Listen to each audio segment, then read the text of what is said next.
So it's sometimes nice to come down to the water, just because I've always lived on the water, and it's really relaxing and has a sense of serenity.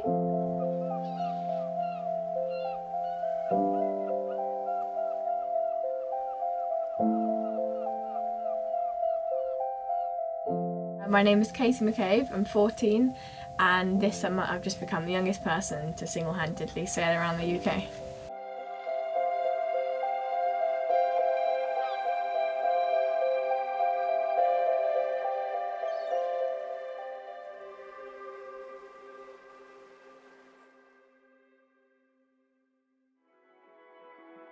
When I was born, my parents were sailing in the Caribbean and they flew back to England to have me, which meant that at 2 weeks old I flew back out to St Martin in the Caribbean where the boat was and carried on sailing around the Caribbean, Canada, Maine, and then when I was 16 months old I sailed back across the Atlantic with them, which I apparently learnt to walk on the way.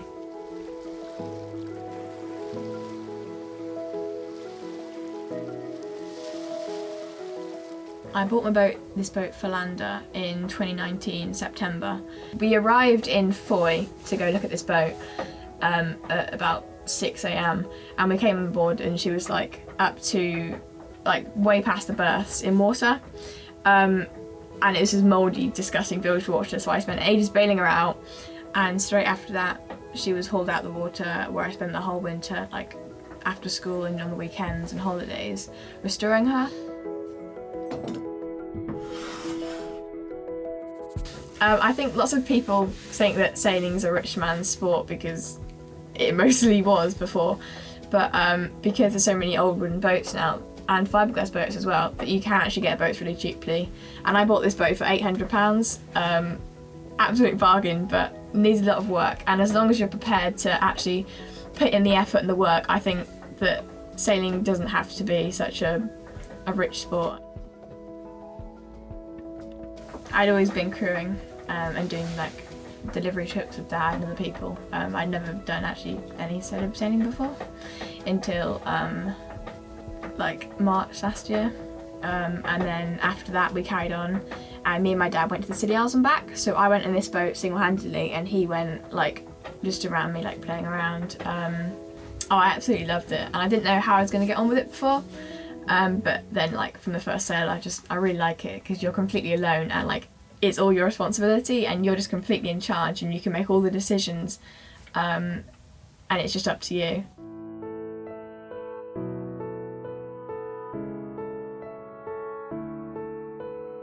So I've always wanted to sail across the Atlantic single-handedly. It's basically been my dream since forever.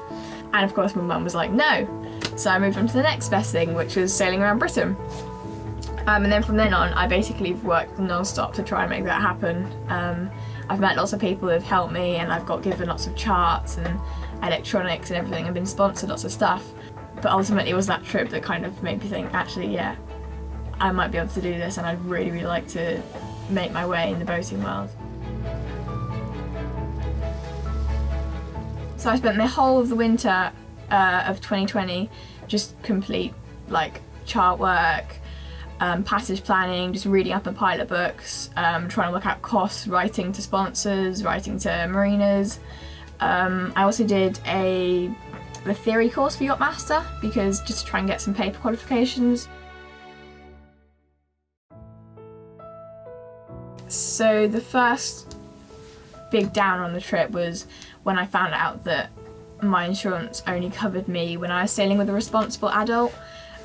So that raised a lot of thought, and in the end my dad ended up following around in his boat Amaryllis, which he'd gone to the Scilly Isles with me the year before. He's stuck between about 1 and 3 miles behind me, so it's far enough that you're not like waving to each other, you can't see the other person, but you can see the boat, and if anything happened I would first of all be insured, and if anything did go wrong immediately then he would be like just like half an hour away.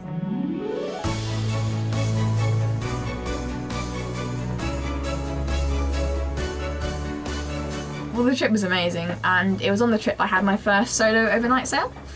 That was from Lowestoft to Grimsby, and we left Lowestoft at 2 AM and we had the whole of that night, the whole of the next day and the whole of the next night before arriving at Grimsby at like 9, 2 days after. And it was an amazing trip, and it was my first overnight sail, so just great to get used to it and see what it's like, really. I'd never actually been into a marina before we left, so my first ever time coming into a marina was on our first day, and that was our second day, which is to Weymouth.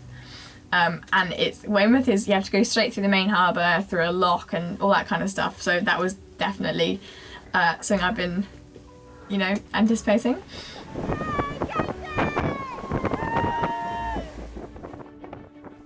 So because I've always wanted to sail across the Atlantic, I heard about the race, the Mini Transat, in 2019, and basically ever since then that's been my ultimate goal, and ultimately I do want to work up to that, because it's basically everything I really want, and I've been able to speak to lots of people in more modern boats and go sailing with them, and they've all given me this kind of summary that the Mini Transat is the entrance to the boating world and the racing community, and if I want to get into racing as a career, then that's my first step. In 10 years' time, I would like to have crossed the Atlantic. I'd have liked to have taken part in the Mini Transat, because I think that is my race, and I'd really, really like to do that. I've been working towards it for ages, and that is my goal. I'd like to work towards Mini Transat 2025.